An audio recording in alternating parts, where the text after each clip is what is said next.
নারী শিশু নির্যাতন দমন আইন সংশোধনের নীতিগত সিদ্ধান্ত নেওয়া হয়েছে। আইন সংশোধন করে বৃহস্পতিবার চূড়ান্ত অনুমোদন দেওয়া হবে বলে জানিয়েছেন আইন উপদেষ্টা আসিফ নজরুল। উপদেষ্টা পরিষদের বিশেষ বৈঠক শেষে বিকেলে ফরেন সার্ভিস একাডেমির ব্রিফিংয়ে এমনটাই জানান তিনি। এ সময় তিনি আরও বলেন, শিশু ধর্ষণের মামলার বিচারের জন্য বিশেষ ট্রাইব্যুনালের সিদ্ধান্ত হয়েছে। জানান, যে কোনো ব্যক্তি দ্বারা ধর্ষণজনিত ঘটনা ঘটলে ধর্ষণকে শাস্তির আওতায় আনা হবে। এমনকি ধর্ষণকালে কাউকে জখম করা হলে তা কঠোর বিচারের আওতায় আসবে।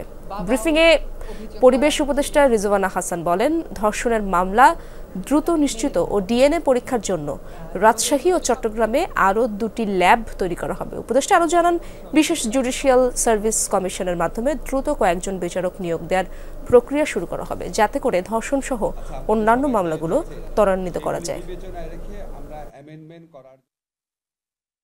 সম্মতি ব্যতিরেকে মাগুরার ক্ষেত্রে, বরগুনার ক্ষেত্রে যে ঘটনাগুলো ঘটেছে, সেই ধর্ষণের ঘটনাগুলো আলাদা একটা অপরাধ হিসাবে এখানে আইডেন্টিফাইড হয়েছে।